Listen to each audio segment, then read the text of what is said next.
agradecemos a todos su presencia. Vamos a dar inicio a la presentación del libro que lleva por nombre El cambio internacional mediante las relaciones Sur-Sur, los lazos de Brasil, Chile y Venezuela con los países en desarrollo de África, Asia y Medio Oriente, presentado por la doctora Elodie Brun del Colegio de México. Para ello contamos con la presencia del doctor Alberto Lozano Vázquez, director del Instituto de Estudios Internacionales Isidro Fabela de la Universidad del Mar. Nos acompaña, por supuesto, la doctora Elodie Brun, profesora, investigadora y coordinadora académica del Colegio de México. Se encuentra también con nosotros el doctor David Yamil Sarkis Ramírez y la doctora Valentina Prudnikov Romeico, ambos profesores investigadores adscritos al Instituto de Estudios Internacionales de esta Casa de Estudios. Antes de darle la palabra al doctor Alberto Lozano Vázquez, haré una breve lectura de la hoja de vida de la doctora Elodie Brun. La doctora Elodie Brun es profesora investigadora y coordinadora académica de las licenciaturas del Centro de Estudios Internacionales del Colegio de México. Tiene un doctorado en Ciencia Política con especialización en Relaciones Internacionales del Instituto de Estudios Politécnicos Sciences Po de París. Antes hizo una carrera en Ciencias Políticas en el Instituto de Estudios Políticos de Lille.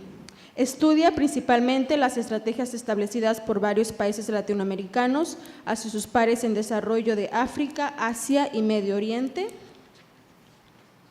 Es miembro del Observatorio Político sobre América Latina y el Caribe, de la Red de Investigación Interdisciplinar sobre el Mundo Árabe y América Latina, también de la Red China ALC y de la Red Mexicana en Cooperación Internacional y Desarrollo, REMECID.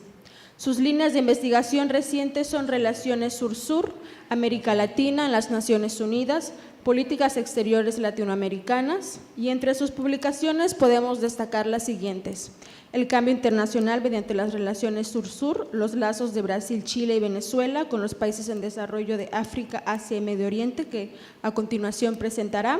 También tenemos las relaciones entre Sudamérica y Oriente Medio, un ejemplo de un renacimiento Sur-Sur.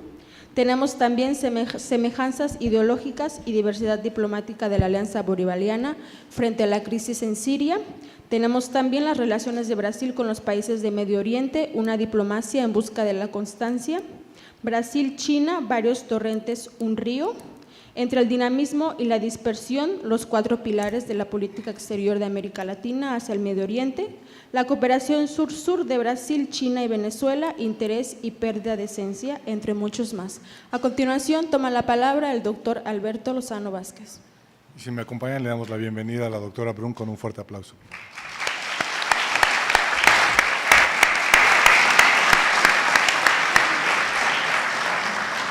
Muchas gracias, Nelly. En lo personal y en lo institucional, para mí es un enorme placer, un gusto muy sincero tener a la doctora Elodie Brun, que nos acompaña del Colegio de México. Ella es una profesora muy seria y muy sólida académicamente. Las oportunidades que he tenido de escucharla, es una persona profundamente preparada. A mi parecer es una internacionalista ejemplar. Además, es la vocal en la Asociación Mexicana de Estudios Internacionales del Colegio de México. Me la he encontrado en algunos foros académicos. Ella ha asistido al Congreso de AMEI, pero también me la encontré en Ecuador, en un foro organizado por la International Studies Association en conjunto con la Flaxo. Y entonces, bueno, ella tiene una agenda académica muy intensa en las principales universidades latinoamericanas con su tema. Me parece que esta es una obra muy interesante por varias razones. Voy a decir simplemente unas cuantas. Ella habla, 1, de un cambio internacional, eso me parece ya de entrada muy interesante, y 2, que ese cambio internacional viene de las relaciones sur-sur, ¿no? Estamos acostumbrados a una formación eurocentrista y donde los países del sur se relacionan con los países del norte por su racionalidad en política exterior, pero ella ha encontrado una racionalidad en las relaciones de los países del sur, y eso es un segundo componente que a mí en lo personal me llama la atención.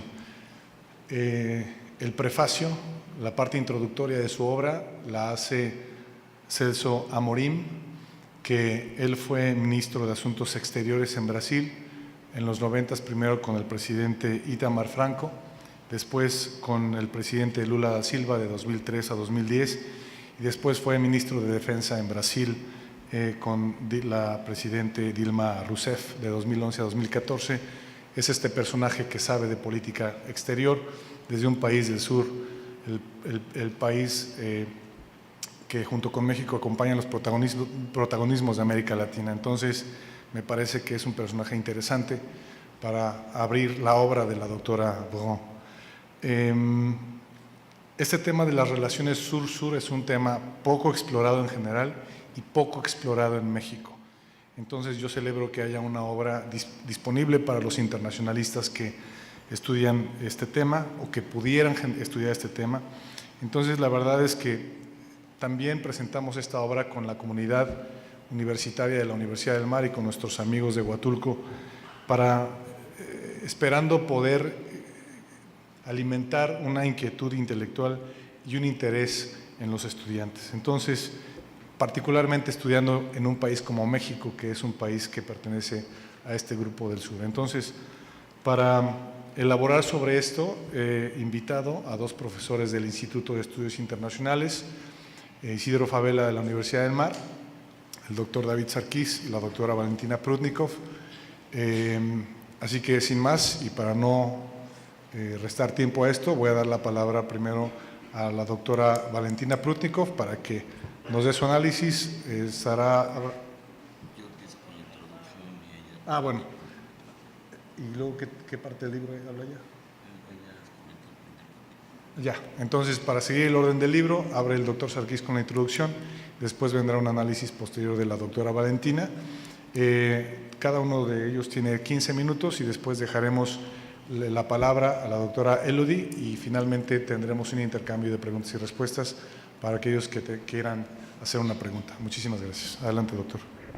Muchas gracias, doctor Lozano. Muchas gracias, Elodie, por acompañarnos.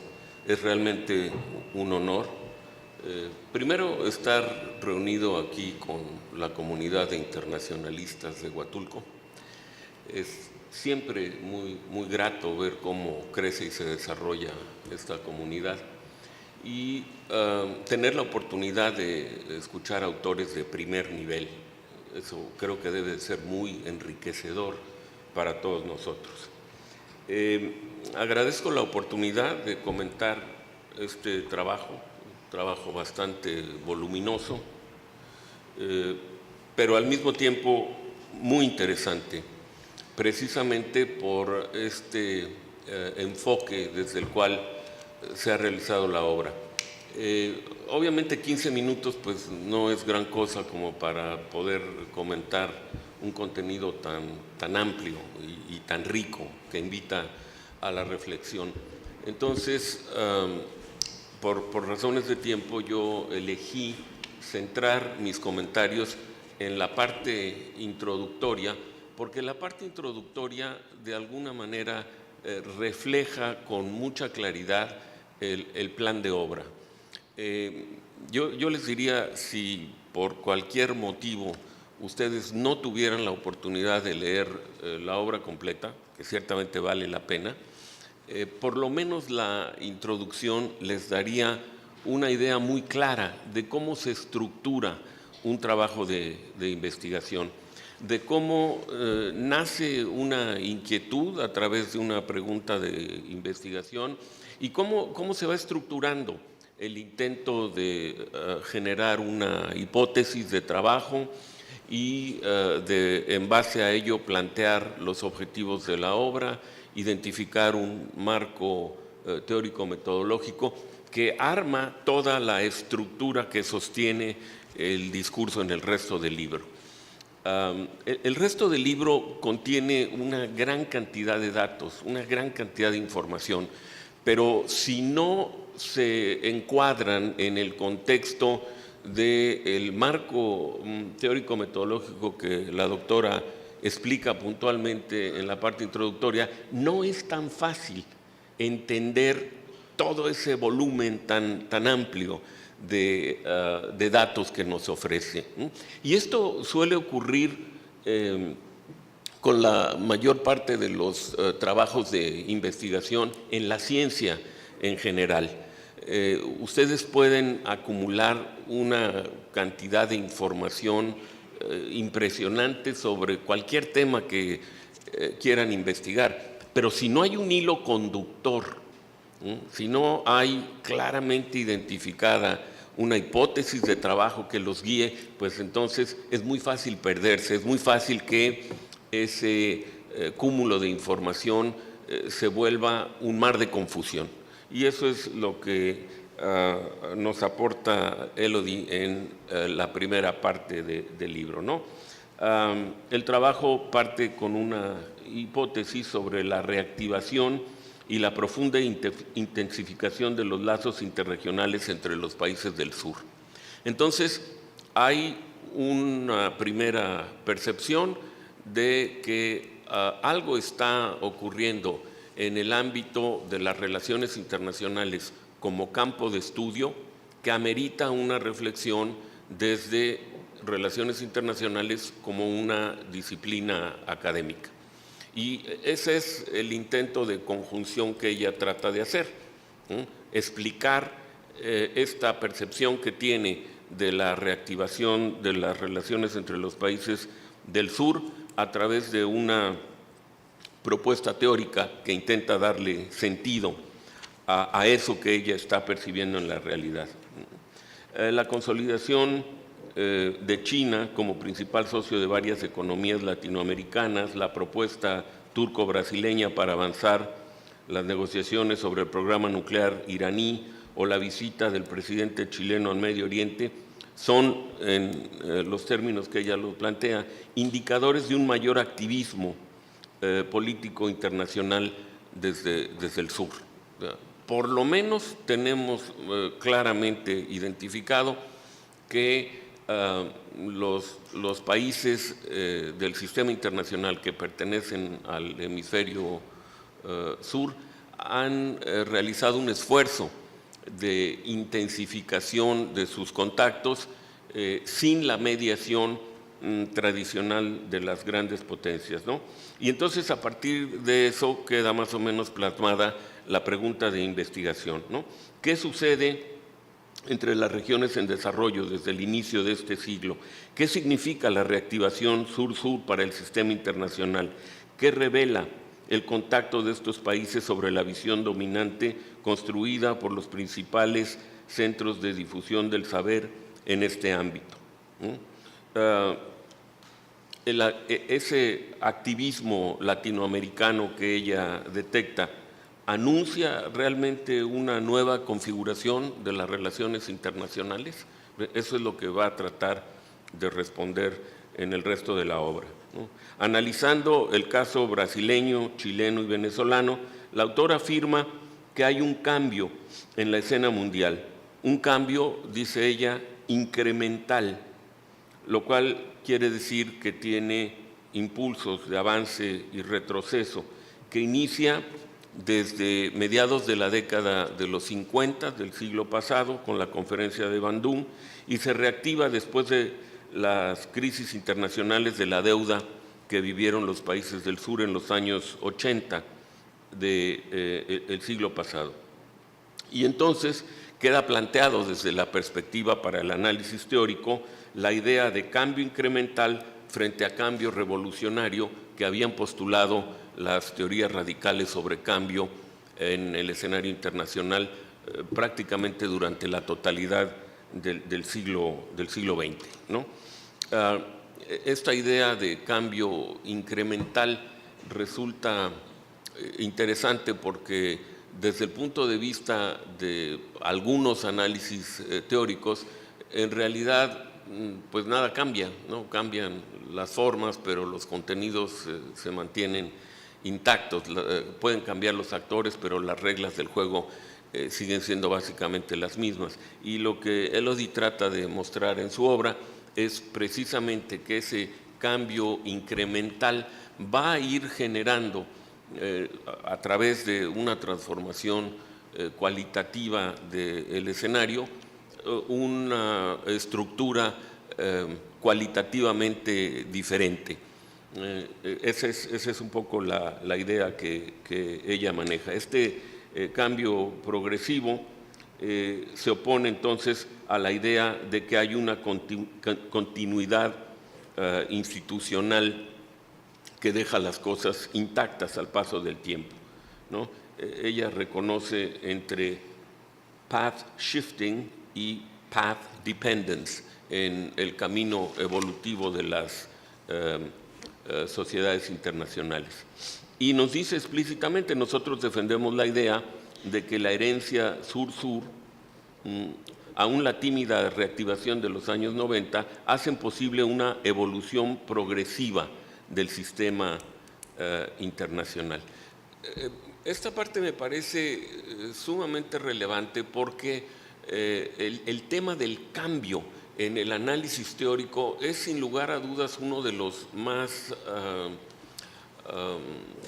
controvertidos, y ella sustenta la idea del cambio incremental en una teoría que no sé si explícitamente tomó de la física de donde procede, que es un trabajo de Philippe Bohr, que habla de la masa crítica, ¿no?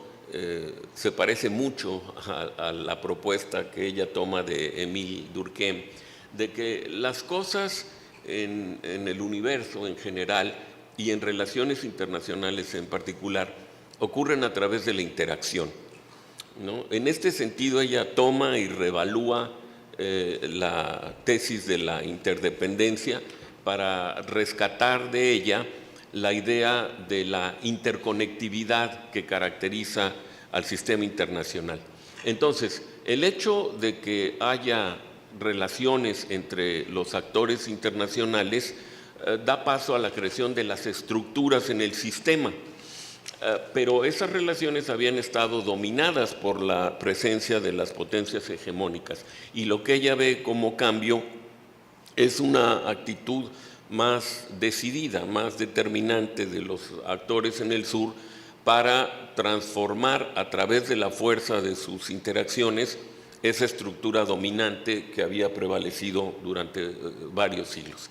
Entonces, cuando se hace masa crítica, cuando este movimiento que genera la interacción permite el surgimiento de condiciones que transforman la estructura, podemos realmente empezar a valorar y medir el cambio.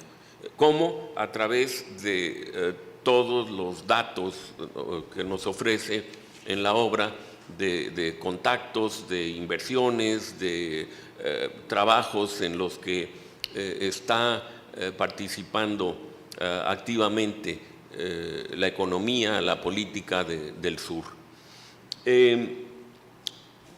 Me queda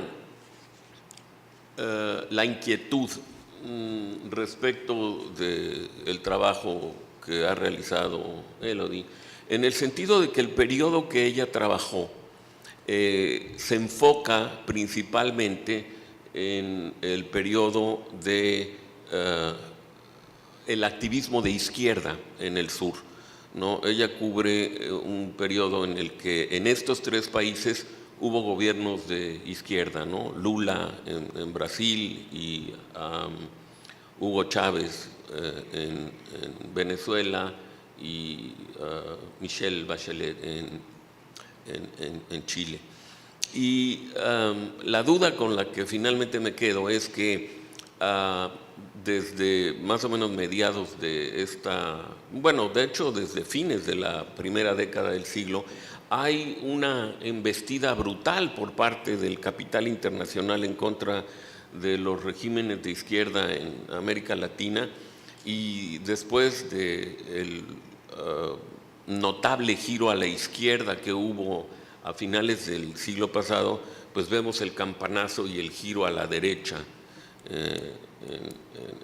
en esta época. Entonces, ¿hasta qué punto, y esta sería un poco la duda que dejaría planteada para que Elodie nos hiciera favor de comentar, hasta qué punto el cambio incremental, hasta qué punto la masa crítica que venían formando el activismo del sur sufre un golpe y se diluye un poco ante el resurgimiento de los nacionalismos exacerbados en muchas partes del mundo y el retorno agresivo, incisivo de las derechas que no se ponen límites a sí mismas en el esfuerzo no solo por contener, sino desplazar definitivamente las tendencias de cambio de inspiración izquierda. Por último, el tiempo es muy breve aquí y ya me están mandando señales de humo. De papel. Por último, una pequeña observación. Ella menciona específicamente en la obra que durante este periodo que analiza, México se mantuvo un poco al margen en términos de ese activismo que buscaba reconstruir aspectos del escenario internacional sobre la base de una participación más activa. Y tal parece como que México llega tarde al giro de la izquierda y entonces ahora parece que hay una inspiración gubernamental por participar en un cambio que de alguna manera se está diluyendo en el resto del continente. Si ella nos pudiera profundizar un poco más sobre esta inquietud, creo que tendríamos un cierre sensacional de la presentación de su obra. Muchas gracias.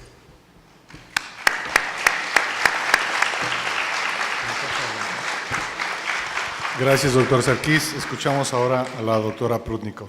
Adelante. Buenas tardes, muchas gracias por su interés a este tema, porque francamente hace años, les voy a confesar, tema sur-sur me parecía un tema un poco abstracto. Y tuvimos aquí en la maestría de Relaciones Internacionales y Medio Ambiente un nigeriano que también trabajó el tema de cooperación sur-sur, México-Nigeria, en temas de cambio climático. Y desde el principio le dije, no vas a encontrar material, no, pues, lo veo muy débil, ¿no? Muy blando, y a ver Nigeria y México. Pues curiosamente su investigación se concluyó bastante interesante, fue bien evaluado. Y sí, efectivamente, estamos ante de un gran cambio, de una gran realidad, ¿no? El peso de la cooperación sur-sur está en un crecimiento histórico, podemos decir, y en general adquiere cada vez mayor, no solo interés, mayor peso en la economía mundial. Estamos entonces ante los procesos de crecimiento de la importancia no solamente de la cooperación sur-sur, sino del mismo sur, porque sabemos de esta disproporción económica que a final de cuentas también nos da disproporción política todavía, ¿verdad? Cuando la menor parte de la población, me refiero a los países desarrollados, poseen mayor parte de, ¿verdad?, riqueza planetaria. Esta situación está en proceso también de cambio debido a precisamente dos factores, lo sabemos. La población en crecimiento en países en desarrollo, incomparable con el viejo mundo, o bueno, con países desarrollados. Y precisamente esta desproporción enorme en materia prima. ¿Dónde se encuentra la materia prima? En países en desarrollo. Es precisamente, ¿verdad?, el bloque de los países sur que cada vez son o se ven más unidos, entran en procesos de regionalización más profundos, y es muy buena lección para México. Con todo, quiero hablar un poco más de la importancia también de cambios geopolíticos que se han presentado en precisamente siglo XX, al final del siglo XX, en los años 90. Vamos a recordar los procesos también de la Guerra Fría, que fueron procesos de antecedentes de la formación de la economía de países del sur. Aquí tenemos, como se sabe, ¿verdad?, la historia de gran oposición de dos bloques, occidental y soviético o socialista, donde precisamente poder económico, a final de cuentas, para los años 90 se proyecta en éxito del modelo capitalista y nos da la impresión que es precisamente el modelo más glorioso, eufórico por sus resultados, ¿verdad?, por haber formado la sociedad postindustrial con grandes logros precisamente sociales y políticas sociales a largo plazo. Sin embargo, estamos viendo que después del corto periodo de cierto estado de pérdida de cooperación entre los países del sur, se conforma muy rápido, se conforma una gran necesidad en esta cooperación sur-sur, es decir, no norte-sur, sino dentro precisamente de los bloques, del bloque también de países en desarrollo. Entonces, si veremos un poco de la cronología histórica, estamos hablando de proceso que aún empieza justo después de la Segunda Guerra Mundial. Estamos hablando de formación de CEPAL por la ONU en 1949. De ahí tenemos la formación de GATT, de ahí tenemos la formación de Grupo de los 77. Este precisamente fue el inicio del proceso de la cooperación y integración de las economías de países todavía en esta época tercer mundo. Algunos alumnos míos sí saben que es tercer mundo, algunos que tal vez están lejos de temas internacionales no lo saben, aún se sienten un poco raro, ¿verdad?, con la determinación tercer mundo. ¿Qué es eso, tercer mundo? Tercer mundo fue la determinación política y de alguna manera para mí es una determinación humillante, ¿no?, porque era primer mundo, mundo occidental, era segundo mundo, mundo socialista, y era tercer mundo, los demás. Entonces estos los demás, 77, forman su agrupación precisamente en confrontación con esta idea de que son tercer mundo, ¿no?, sino en el mundo en crecimiento y el mundo con potencial, no solo en materia prima, sino también en desarrollo de sus políticas. Este fenómeno, la formación de Grupo 77 en 1964, precisamente forma la base para cooperación sur-sur. Y en 1979 la ONU establece la Unidad para la Cooperación Sur-Sur para promover la colaboración entre los países en desarrollo. Como objetivo, la disminución de la dependencia y la presión sobre programas de ayuda de los países desarrollados, así como también para impulsar un cambio y en un equilibrio internacional en precisamente poder y en desarrollo económico. Entonces, los años 90 del siglo pasado, como se sabe, fueron los años fundamentales en procesos políticos y económicos. El auge del modelo capitalista y sus éxitos precisamente sociales, como se sabe, muy pronto para inicio del siglo XXI demuestra un declive y un gran estancamiento. Estamos hablando de la crisis económica mundial 2008-2015, podemos decir, y tenemos precisamente proceso contrario para los países en desarrollo, es decir, para los países sur-sur. Desde crecimiento bastante distinto de los años 90, crecimiento lento y también crecimiento rápido, si estamos hablando del modelo asiático. Estamos viendo aceleración en general de la cooperación sur-sur, a tal grado que precisamente en el libro se presentan algunos ejemplos que valdría la pena entender, que por ejemplo el comercio con China para Chile en los penúltimos 10 años creció 1000% en 10 años. Para Venezuela, 1300%. Para Brasil, casi 200%. Entonces, estamos hablando de gran crecimiento y intercambio, no solo comercial, que en este caso, sino también en intercambio de la tecnología y apoyo, ayuda mutua.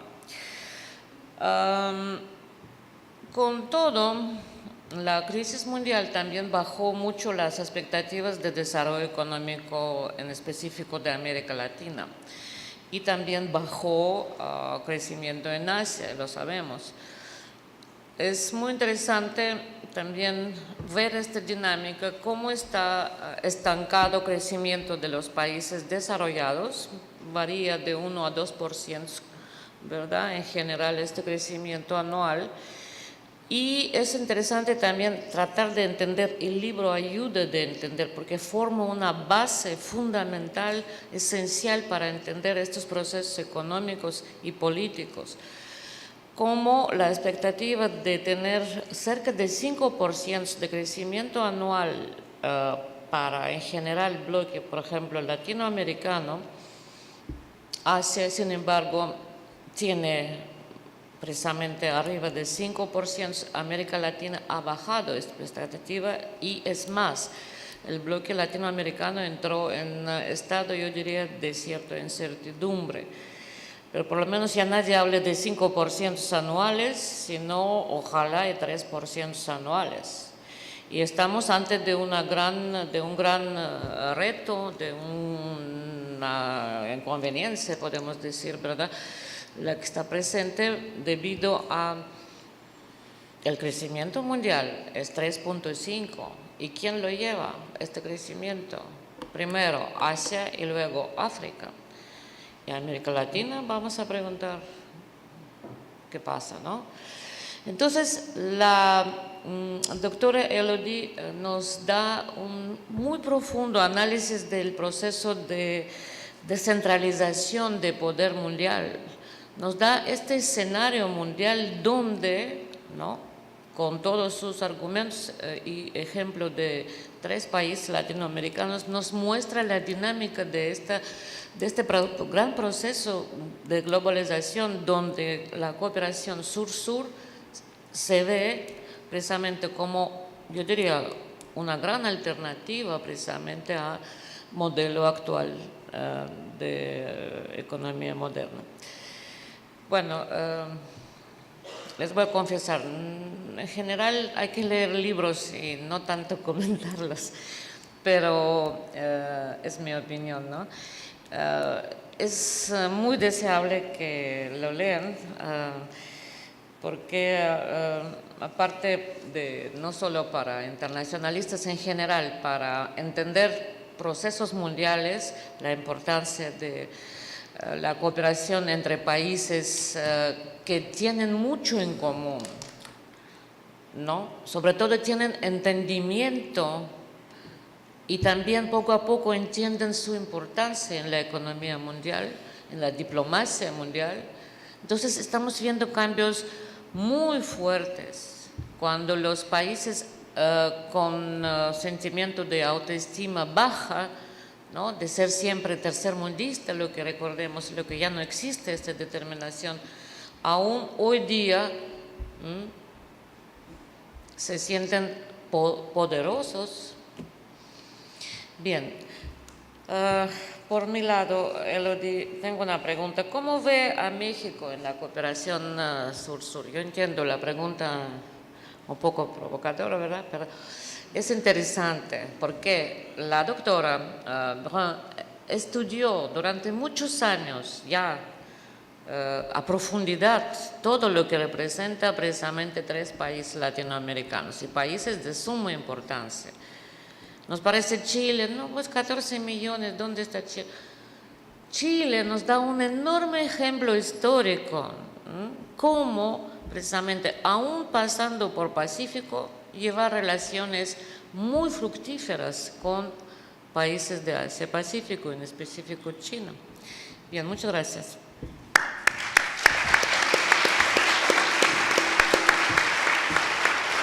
Gracias, doctora Valentina. Doctora Elodie Brun.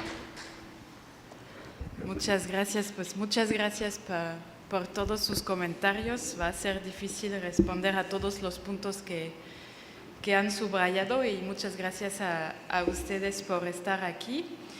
Creo que solo voy a subrayar 5 puntos de los mensajes que quisiera también aprovechar para comunicarles hoy que estoy con ustedes en Huatulco. Primero, para los que ya estudiaron varios semestres, saben que en las relaciones internacionales el tema del cambio es fundamental, ¿no? Cuando leemos la historia internacional siempre la leemos por etapas y las etapas se definen en función de grandes eventos, las guerras principalmente.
como Jerusalén, con mi acento me sale feo.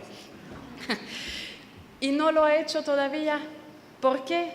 Porque los países árabes que compran mucha materia prima de alimentos a Brasil dijeron, si haces esto, te vamos a castigar.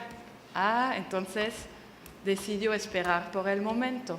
De la misma manera, el presidente brasileño ha criticado fuertemente a China durante su campaña. Bueno, todo lo que sabemos, el mal chino, la competencia china, trampean con las reglas, todo esto lo usó mucho en su campaña. Y hace una semana anuncian que a lo mejor va a visitar a China. ¿Es su enemigo? ¿Es su nuevo enemigo? ¿No es su nuevo enemigo? Pues no, el sector agrobusiness en Brasil, que apoyó a Jair Bolsonaro, depende de sus ventas a China. Entonces no pueden cortar tan fácil. Por eso pienso que las relaciones sur-sur también se configuran en función de los gobiernos, no necesariamente desaparecen.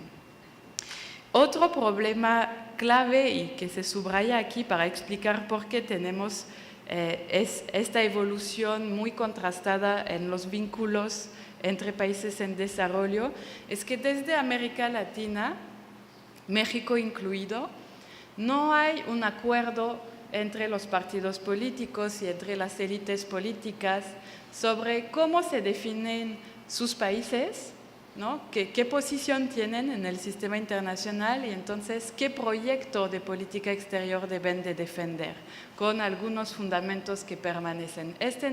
No hay acuerdo. ¿No? Básicamente no hay acuerdo para saber si hay que alinearse sobre Estados Unidos, si hay que criticar en absoluto a Estados Unidos, si hay que buscar un punto medio.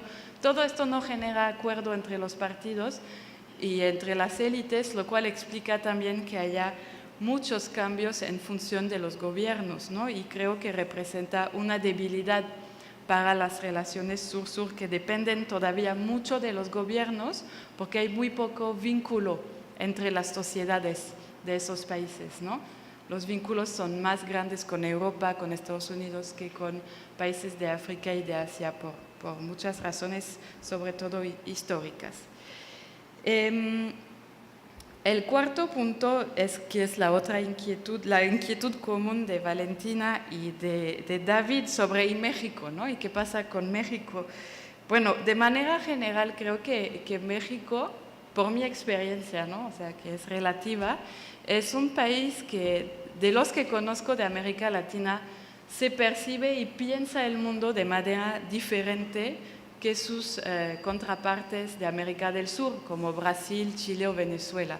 Piensan el país principalmente en función de su dependencia, yo diría interdependencia, pero aquí se suele hablar de dependencia de Estados Unidos, lo cual pues va a limitar y definir de manera sustancial muy importante la definición, el desarrollo de la política exterior, ¿no? Esta importancia de la relación con Estados Unidos ciertamente es económica.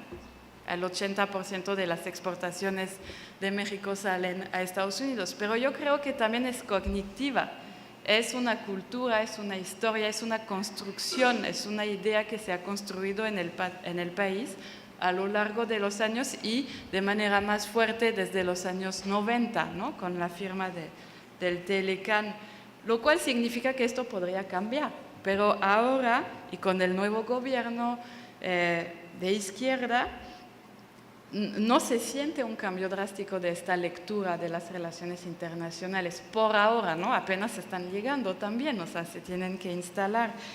Y hay factores que creo que limitan el potencial de cambio, que son dos. El hecho de que el presidente tenga muy poco interés en la política exterior, ¿no? Que no ayuda a diseñar un proyecto más activo, y un contexto nacional e internacional sumamente difícil y adverso, ¿no? Porque si pensamos en términos regionales, pues ¿con quién se va a aliar AMLO? ¿No? Tiene un contexto regional muy complicado para tejer alianzas, ¿no? Incluso en la Alianza del Pacífico es complicadísimo ahora, ¿no? Entonces tiene una economía internacional que no sabe muy bien qué tendencia quiere seguir. Todo esto no ayuda porque da otras prioridades que en vez de diseñar un proyecto tal vez diferente.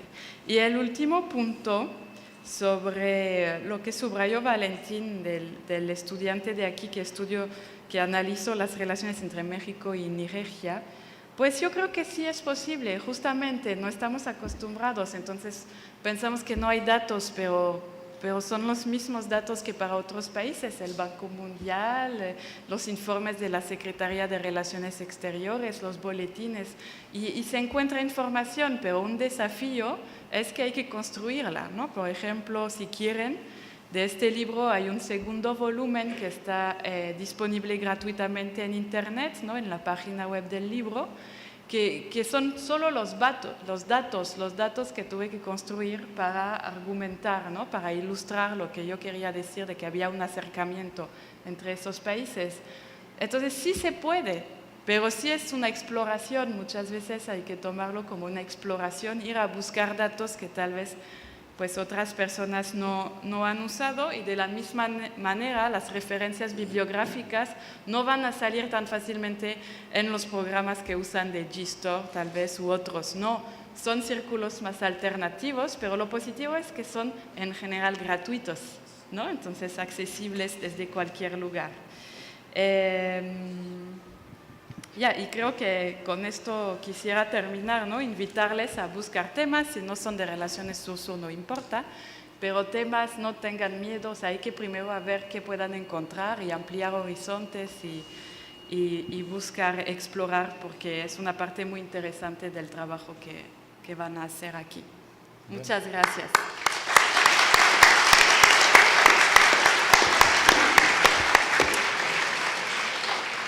Tenemos de 5 a 10 minutos más, entonces por cuestiones de tiempo recogeré 3 preguntas del público hacia la profesora.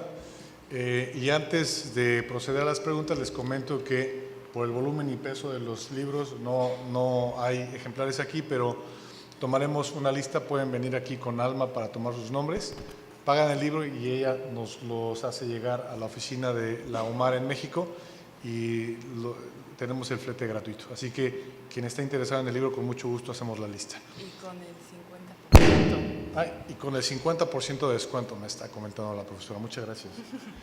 ¿Qué precio tiene el libro? Con el 185. 185 pesos con el 50% para la comunidad de la UMAR. Muchas gracias por eso. El PDF estará online. Y el PDF estará disponible también. Muy bien. ¿Preguntas?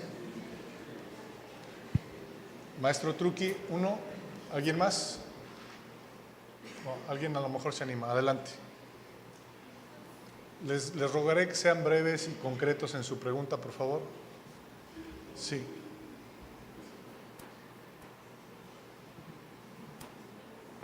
Si no, aquí mira. Ok. Bueno, sí. Doctora Brun, no sé si este contenido en su libro, pero usted como una experta, yo quisiera a ver si me puede contestar esto. Mi sentido común no alcanza a entender cómo es posible que el pueblo de Venezuela, yo veo que una mitad del pueblo no está de acuerdo con la política de Nicolás Maduro y otra mitad está con él. Cuando vemos que no hay alimentos, no hay medicinas, la inflación de locura, no hay nada. Y hay una gente que le apoya. ¿Cómo es posible que le apoye ese pueblo que, le digo, mi sentido común no lo entiende? ¿Cómo es posible que le apoye ese pueblo cuando no hay medicina, los hospitales están desabastecidos? Es un gran problema. Ojalá, le agradecería mucho su respuesta, porque le digo, mi sentido común, cuando veo en las noticias los súperes vacíos y las farmacias y todo, no lo alcanzo a entender. Gracias, muy amable. Gracias, maestro Truqui. ¿Alguna pregunta más?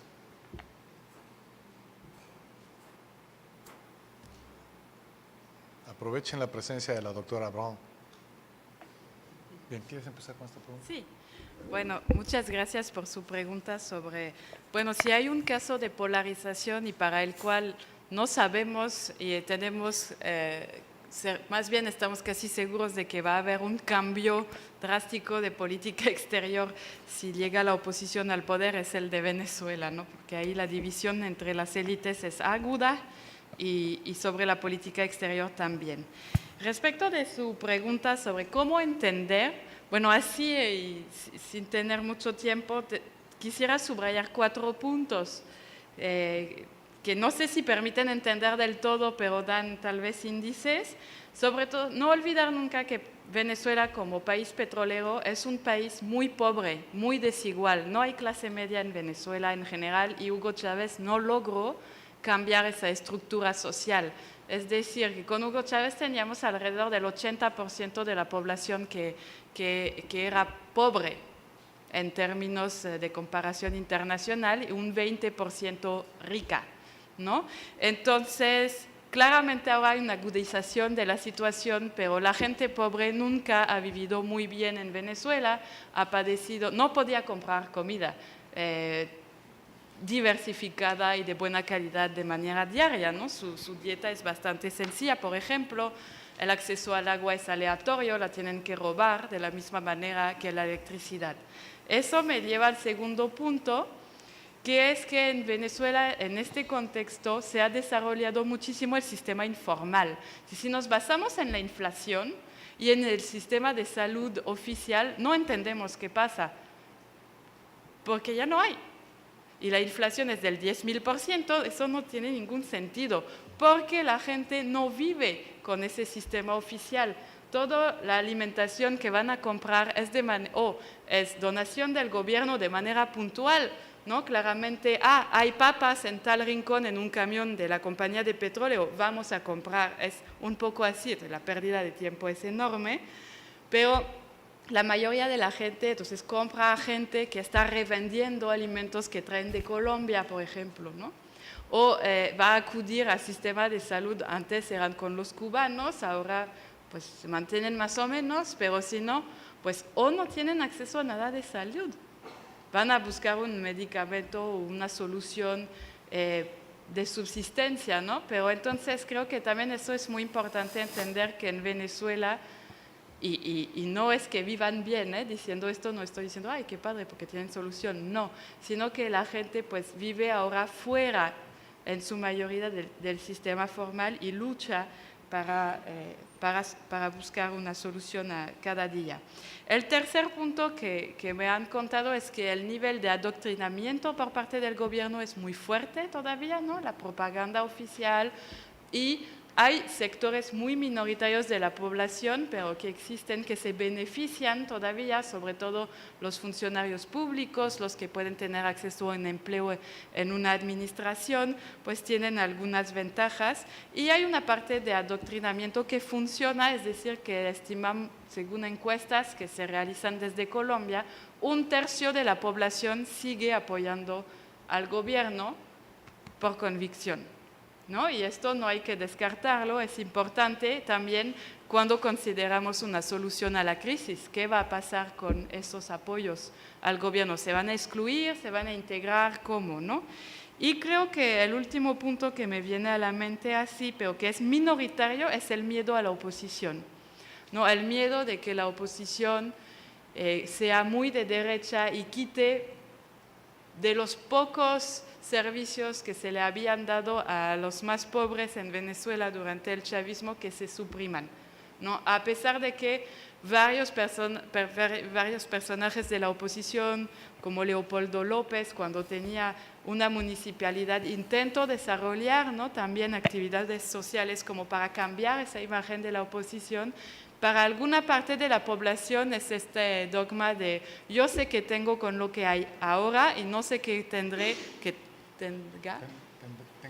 tenga con lo que vaya a venir, ¿no? Entonces, pero creo que con la agudización de la crisis socioeconómica es cada vez menos el caso, pero esto ha sido importante durante varios años, creo, este miedo al cambio, ¿no? Gracias. Bueno, muy bien, pues agradeciendo la ayuda y colaboración de mis colegas, la doctora Valentina, el doctor David Sarkis. Voy a entregar esta constancia que entrega la Universidad del Mar a la doctora Elodie Brun por la presentación del libro El cambio internacional mediante las relaciones sur-sur, los lazos de Brasil, Chile y Venezuela con los países de desarrollo en África, Asia y Medio Oriente. Si se unen conmigo para darle un aplauso de agradecimiento, por favor.